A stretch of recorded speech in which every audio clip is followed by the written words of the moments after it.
Hey, listeners, it's Kristin. One quick thing before we start this episode. That is the full advisor coaching community. Are you signed up? It's free and a simple way to stay up to date on how to keep your professional momentum while enjoying your personal life along the way. You'll get regular emails from me, not too many, but I'll keep you in the loop on strategies that are working now, tactics worth trying, upcoming podcast episodes, free live training events, and I'll let you know what I'm reading and listening to. Plus, you'll be the first to know when I open new coaching programs and workshops to help you grow. I just need your name and email address so I can keep you in the loop. Go to fulladvisorcoaching.com/resources and look for that bright green box. Enter your name and email and you're in. Again, just go to fulladvisorcoaching.com/resources. Now on with the show. Hello and welcome to the Full Advisor Coaching Podcast with your host, Kristin Harad. Kristin, good to be with you. How are you? I'm good, Bill. How are you doing? I'm good. It feels like I haven't seen you in forever, but that's probably because the last time we talked, it was before the elections and now it's after the elections, and it feels like an entire universe has happened in that time frame. But it's good to be with you. Yeah, it's good to be with you too. I know the post-election, it's like, I think everyone has the okay, can we get back to work now vibe. Exactly. I know I felt like everything was on hold for a bit, but I think we're back in action. At least that's what I'm seeing. Advisors back working. They've sent out their emails. They're looking for the new year. So today's guest is one that I think a lot of people will be interested in hearing from, because one of the big things people advisors come to me for is growth, right? They're looking to grow. They've reached a certain level. They're creating this version 2.0, and sometimes that means it's time to add team members. So today I'm going to welcome Caleb Brown, who is the CEO and founder of New Planner Recruiting. Caleb, it's great to have you here today. Glad to be here. Yeah, and today we're going to dive right into hiring a new planner, right? So to set the stage a little, I work with RIA leaders and financial advisors who, they've reached a certain level of success, and a lot of times they've done it on their own. And so they've created from scratch and they've built their way up, or they're at a place where, they're taking over for a founder, and now they get to be in charge of kind of decisions of growth and where are they going and how can we add the support and team that they need. And I know that is the impetus behind the New Planner Recruiting and helping, your mission there is to help train and prepare the next generation of advisors and help the connection between firm leaders and the people coming out of college and people entering into this profession. I would love if you could, before we kind of get into the mechanics of all that, can you give us just a little background on what got you inspired or interested into helping with training or placing new planners? Sure, be happy to. So I came out of one of the CFP programs, Texas Tech University, a long time ago, and was trying to get an internship in 2001 and a full-time job in financial planning shortly thereafter. And for any of the people on here that are as old as me or older or study the markets, know that was not the best time to try to go to a firm and say, hey, I'm a brand new college grad. I have no clients, no assets, no skills. I need you to hire me and train me and pay me, all while their revenue was down. So it was not a attractive sort of value proposition from my point of view, but I was able to do some things, and I got somebody to take a chance on me, and it ended up working out for him and working out for me. It was a sole practitioner, a little lifestyle practice that I helped, grow for almost 6 years. Oh, wow. But I saw a lot of my colleagues that were either coming out of school or that were changing careers, and they couldn't find a fit, or the firm that wanted to hire them wanted to sell insurance and annuities to their grandma, and that's not really what they were looking for. So they all left the industry. They went to become teachers or football coaches or, bankers or whatever. And we need all those things. I'm not saying that, but I just remember thinking to myself, man, these people were really good. I was in classes, and frankly, they were probably more articulate and higher GPA than more polished than me, and they could have been really good planners. So I just said, look, I want to try to help newer people coming out of school or career changers. So I just got involved in the FPA, the Financial Planning Association in Dallas Fort Worth, where I was starting my career, and I was creating a lot of like internship programs and career day programs and for the do-it-yourselfer firms and to try to match people. And I was having a lot of fun doing that. And I was on the career development committee, and I got to see who wanted a job and who was hiring. And, it was just interesting. But I had firms coming to me and saying, hey, this is great that you set all this up, but can you just tell us who to hire, which one to hire, and how much to pay them, and how to set a training plan? And I was doing that pro bono basis for, 5 years. And then I ran into Michael Kitsis, who was very passionate as well at that time, when we were kind of starting our careers about the career development. And we just sort of partnered up, and, 2008, we started laying the groundwork for New Planner Recruiting, it's a recruiting firm. I mean, everybody's familiar with Robert Half and executive search firms, and, the recruiters that move books of business from LPL to Raymond James. Like, that's not what we were doing. We were looking for a blue ocean. If you've led blue ocean strategy on, let's try to help these RIA firms that are hiring like salaried, entry-level, quality apprenticeship positions. We want to help those people. And a lot of times I would tell the story, and I remember even some of my clients were like, hey, Caleb, can you tell us, you're starting a recruiting firm in 2009. You're trying to get into business in 2001. Can you just tell us when you have an idea so we can go to cash in our client portfolios? Yeah, exactly. Exactly. Can you pick the worst times? Hey, it's 2020. What do you want to do? Yeah, I know. That's crazy. Yeah, that's rough. But no, I know exactly what you're talking about. I mean, I was a career changer, as we've talked about before. And I decided I did my coursework probably in my mid 30s, and I was like, okay, I want to be a financial planner. And I honestly didn't know how one would enter the profession other than starting your own firm. So that's what I did, right? Like, I started a firm, and that was probably more of my personality too. But I know a number of advisors who were in the class, people who were taking the coursework with me, they weren't necessarily inclined to start a firm. I kind of had that vision going in, but essentially advisors would reach out to me because while I had an impetus to start a firm and I knew that that's where I was going, they were wondering, how do we get a job now that we have these credentials and we need to get the experience, because they wanted to be a CFP and they didn't have the credentials or anywhere to actually get working experience. So it sounds like you saw that need. You created this firm around it, and now you're in a place where you can help RIA leaders discover and find new talent and fill the jobs as they go along. That's right. As the profession has grown from a transactional to a relational situation. I mean, more and more firms it's a labor intensive business. You want to bring on more clients to generate more revenue. Guess what you have to do? You have to hire more people. I mean, there's a lot of firms out there trying to figure out how to grow and not hire more people, but I don't think anybody's figured it out because it doesn't work that way. But that created instead of being a producer, old school term, not my term, and pound the pavement and getting clients and doing your own thing. Now you're actually an employee advisor. Someone else has kind of already gotten the clients. They just need help servicing, so they'll keep paying the revenue every quarter or every month or annually or whatever the interval is. Exactly. And that's why we saw the need for this recruiting firm, because how do we help these smaller firms who probably started out as producers or advisors hanging their own shingle? How do we help them hire associate or advisors, paraplanner, entry-level advisors that are going to be employees? They're going to get a salary.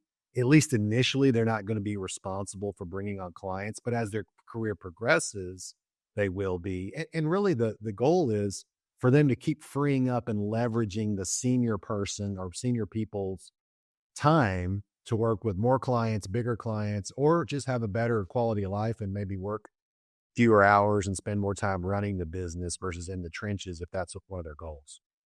Right, right. And that's exactly who I work with when I'm coaching and helping with business development and kind of, work life integration and fulfillment. And I'm working with these leaders, and they're really coming to me saying, how is it that I'm supposed to find these types of people? And I know I have referred people to you, Caleb. I think you are unique in your situation. And so what is it that what is it that you look for from a firm leader? What is your ask? Like, what do they need to be thinking about when they go, you know what? It is time for me to bring on someone, and I have created this position. What How do you guide them through that process? Yeah, I mean, what I tell people is it's a very competitive marketplace out there, the talent marketplace. I mean, even just the candidates and the job seekers have most of the leverage. Like 2001, 2009, firm owners had all the leverage and had, it was on their side of the table. So the momentum has definitely swung the other way. But I tell them, like, look, if you want me to go get somebody, a high performer from another firm or another channel or wherever it is, what's so good and so different about your firm to make someone else who's doing very well at that other firm want to leave and come work for you? And a lot of them, it's interesting, had never been asked that question before because they're just like, well, I'm a small business owner and like, I think my business is great. It's like, okay, I get that too. But, and be like, but you have to have something compelling. I have to have something compelling or the talent pool's like, meh, not, that's what I have now. That's not exciting. Like, hey, I'm doing comprehensive financial planning. I'm fee only. I have a career track. That was a massive differentiator and cutting edge when I got into the business along 20 years ago.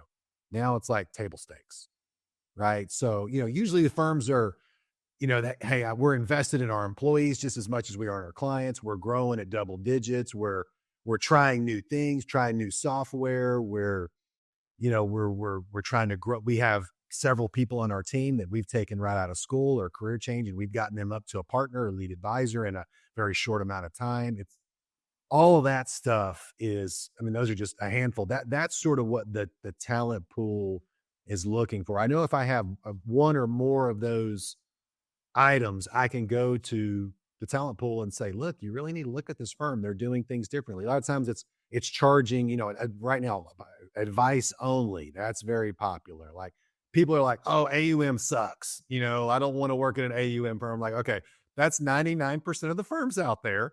Yeah, So exactly. like, Exactly. so, the virtual thing, was, and that's not really a differentiator as much anymore. It probably was, Right. before COVID, but that was a trend developing anyways. Mhm. Partnership, equity component is still a big one. I would say, what about equity compensation? I imagine equity, I've heard that from other junior advisors who, that I've just met in the world who are looking, they've mentioned that they want equity. They want a track to equity, or they want equity possibilities so that they can participate in the upside of the growth. What are you seeing there? Yeah. I mean, you don't have to offer that to get the top people, but it is becoming more common. And I just want to be clear. I mean, for the firm owner advisors that are listening before they, turn me off, like it's somebody comes and joins your firm, you invest in them, they work for you for, 5, 10, whatever it is. They want to be able to work their way up to become a partner. I'm not saying after 1 year into this, like, hey, I need 20% of the firm. That's not what I'm saying. I mean, people that have that mentality, I mean, like they're probably going to go start their own firm anyways. And it's actually, we were talking earlier, Right. like, since I know you're Kolbe, it doesn't surprise, I know you're Kolbe MO. It wasn't surprising to me that you went right into starting your own firm. Exactly.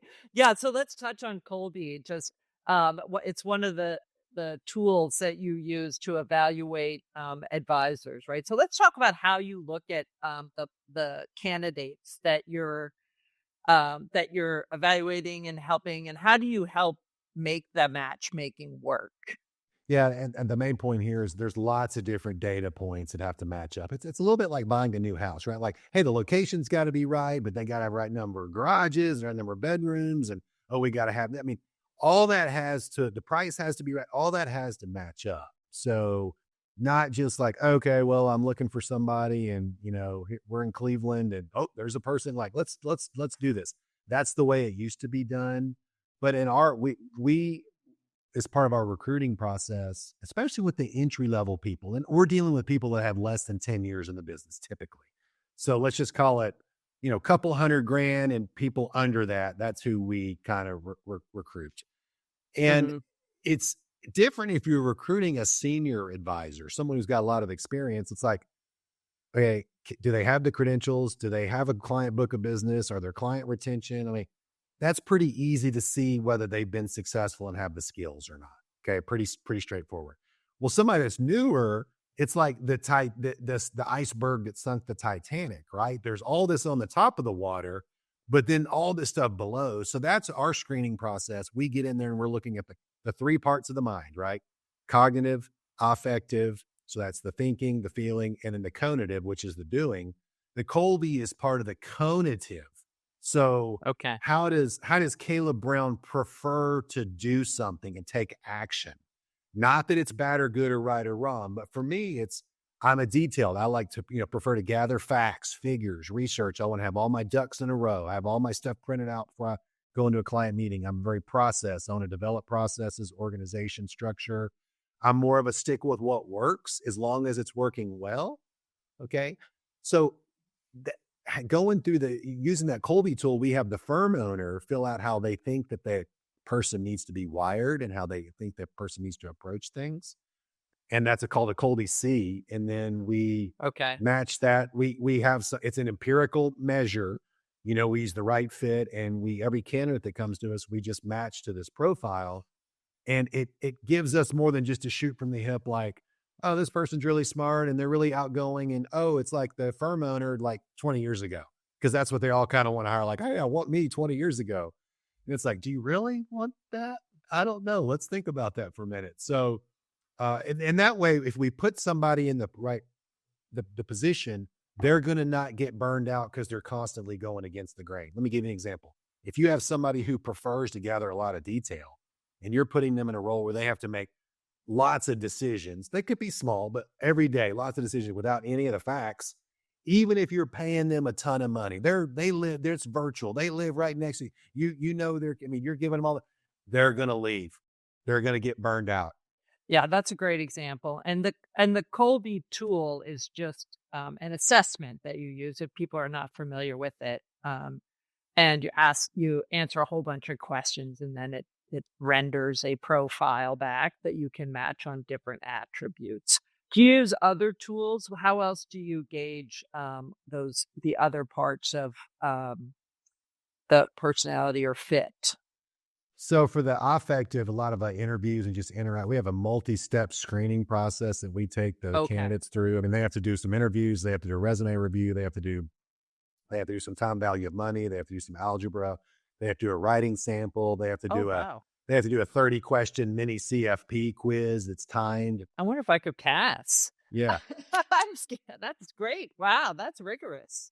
Yeah, so it's and they have to input some data into a Money Guy Pro or an eMoney or Right Capital plan and do a case study. So they have to demonstrate. So that's catching the conative, the affective, and the cognitive.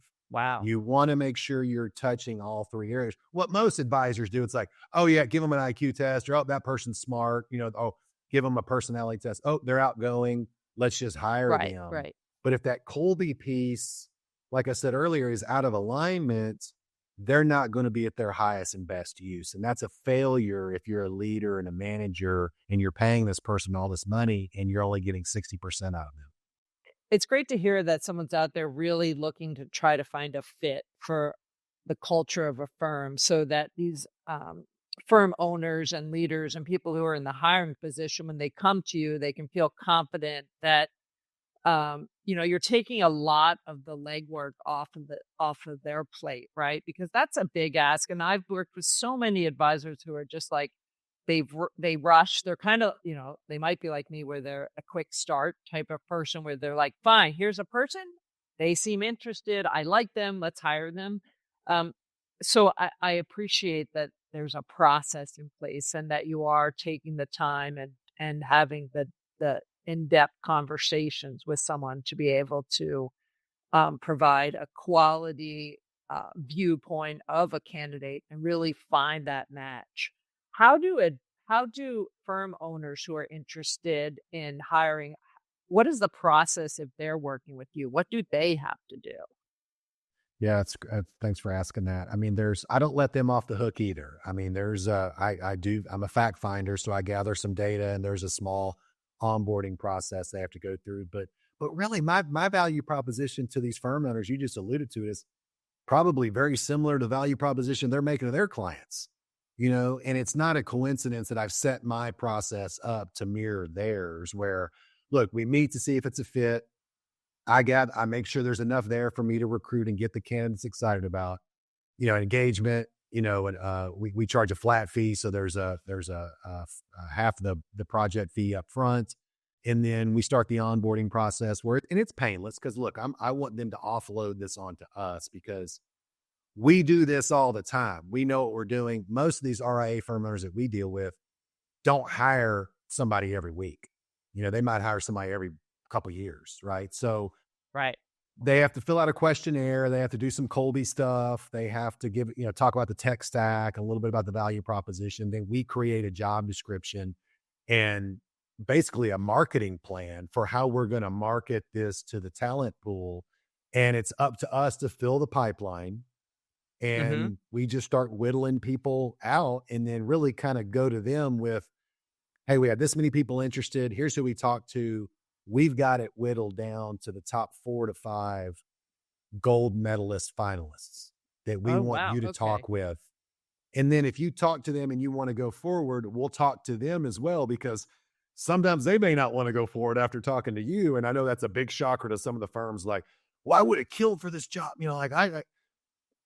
I understand that, but times are different now. There's a lot more competition and the talent pool has changed a lot. So, and assuming both parties want to go forward, then we start doing some of the other screening exercises like I was talking about, and then give the firm owner a complete report on all the things that we found and any areas I think they need to explore further and any specific questions asked. So it's a consultative, collaborative approach where Right. they're always the CEO. They're always going to make the final decision. We are the CFOs or the COOs doing all the heavy lifting and guiding and consulting with them to help them make a great hire.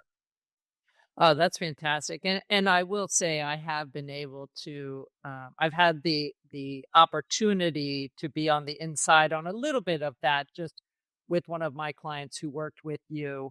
I was able to at least hear his point of view on how it worked and how easy it was for him to, essentially follow your process, meet with candidates and make a selection. And I think one of the values that you bring, which I can imagine firms ask all the time, is how much should we be planning to invest in this? How much should we be planning to spend on a new advisor coming in? I'm sure it's always, they probably lead with, I can imagine them reach out and be like, so how much will I have to pay this person? And then it's like, definitely. okay, let's back it up. Yeah, let's see. Okay.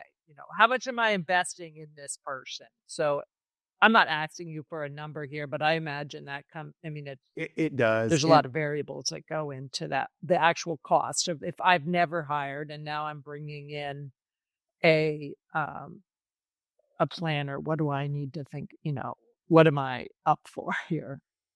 We do a survey every year. And a lot of people are familiar with some of the compensation surveys that Schwab and Investment News and some of these other providers put out, but ours is a little different in the data collection and different data points. And that's free for our website, newplannerrecruiting.com. You can put your email and get this downloaded salary compensation survey. And it's all over the board. So, I know I appreciate you said I wasn't asking for a number, but you're going to have a base salary component. You're going to have a bonus component. That's your cash compensation. And then whatever, probably assume another 25% or whatever that number is on employee benefits and payroll taxes and just other miscellaneous costs that come up.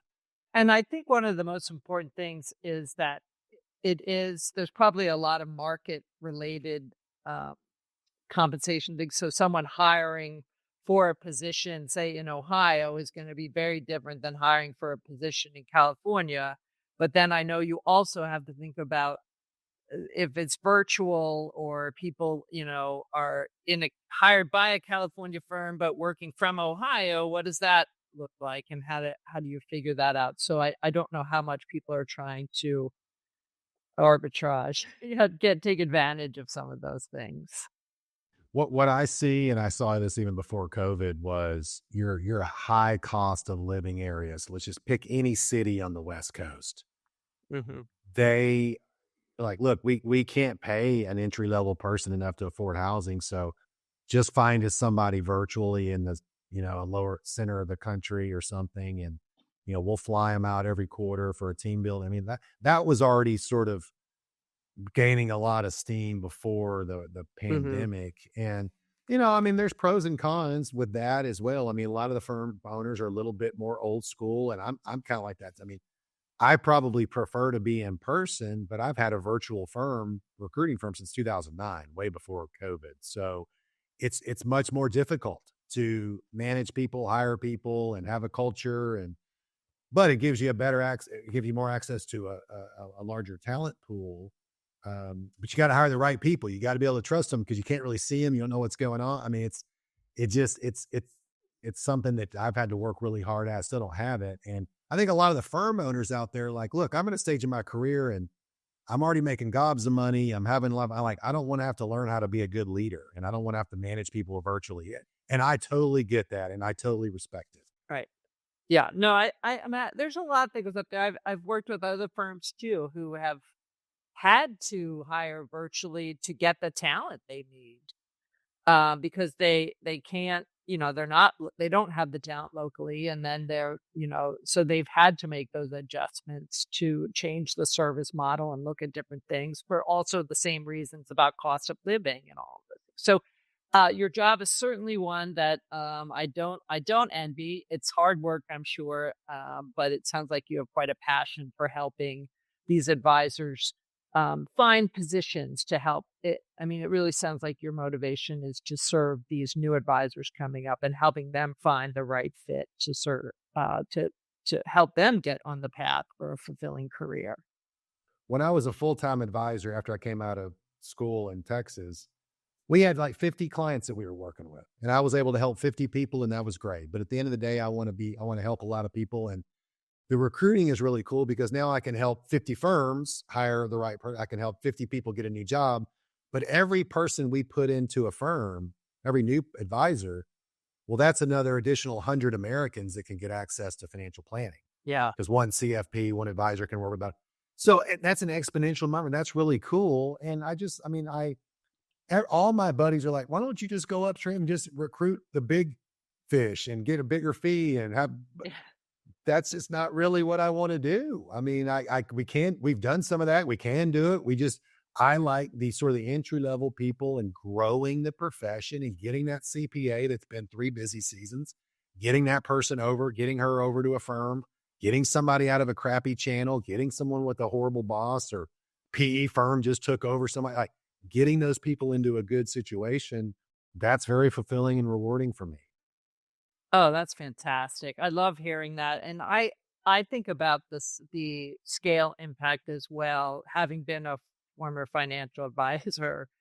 I love helping people with their money, but I feel my skill and talent is much better at coaching advisors and entrepreneurs. And so the degree to which I can impact them so that they can impact others, I think is, a mission that it seems to fuel both of us, of like, how can we help the profession overall impact more people and help more people get the financial advice and empowerment that they want and deserve. So that's a big deal. Caleb, what fulfills you, Caleb, outside of work?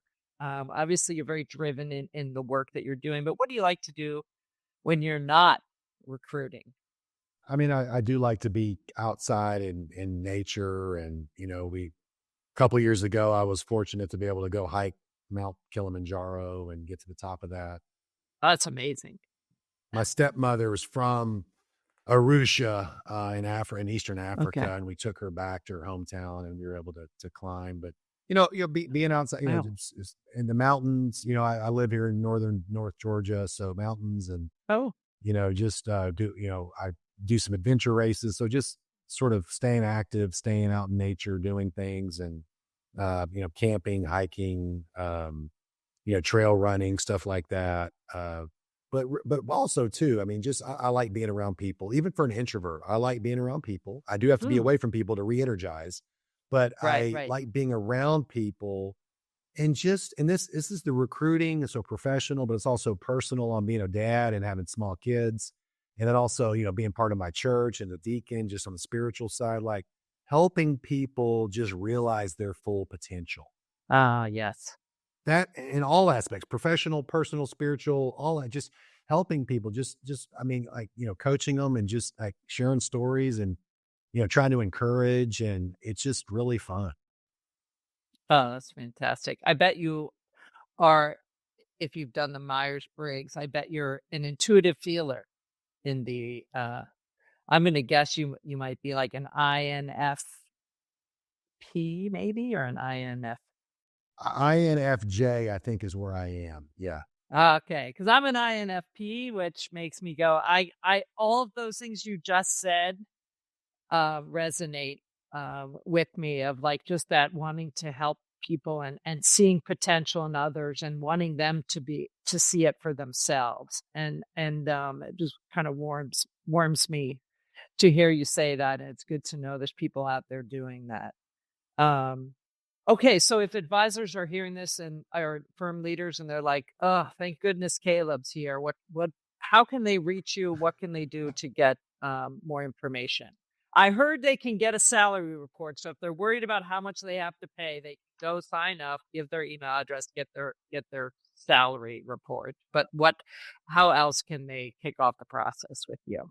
So they can go, I'm an easy guy to find, really. I mean, newplannerrecruiting.com. They can find me on LinkedIn, but happy to talk with any of your people that if they think it makes sense. Thank you. Thank you very much. And it's great to have you on today. I'm really happy we got to have a conversation and reconnect. I know we cross paths Yeah. at conferences here and there, but it's been a while, so it's nice to chat with you again. Thanks for having me on, Kristin. Absolutely. And that was a great conversation to listen to, by the way. Very interesting. And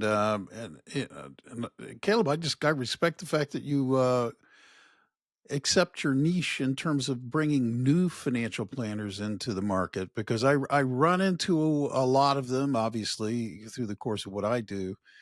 And they look younger and younger to me all of the time. And I'm glad you respect their exponential potential in terms of the market. So thanks for the conversation. And Kristin, Cool. before we get out of here, let's let people know how they can get a hold of you if they're interested in having a conversation with you in terms of consulting with you about growing their firm or things that they can do to take their practice to 2.0, if you will. Well, the best way is to go to fulladvisorcoaching.com, and you can go to the resources page. So we have a lot of free resources there. You can get some downloads. You can listen to other podcasts. You can sign up for our mailing list. We'll keep you up to date on what's going on. And if you want to have a conversation, just hit that request a call button in the upper right corner and block some time with me, and we'll have a conversation and see if we're a good fit or if I can match with someone who is. It's just that easy. It is, as a matter of fact. And for those of you who are listening and you can't write this information down, I will remind you that it is in the show notes, so you can get it there. I also would remind you that if you're not a subscriber already, you can do that really easily. You just hit the follow button. It's pretty simple. That way you will not miss the next episode of this podcast when it drops. And it may give you an invite to go back and look at some of the other podcasts that Kristin has put together for you in terms of looking at your firm and thinking about growing it. Until next time, I'm Bill Tucker, and I want to thank you for listening to this podcast on behalf of Kristin and everybody involved. I also want to remind you that you can go out today and make today a great day or not. It's your choice. Use it wisely. Until next time,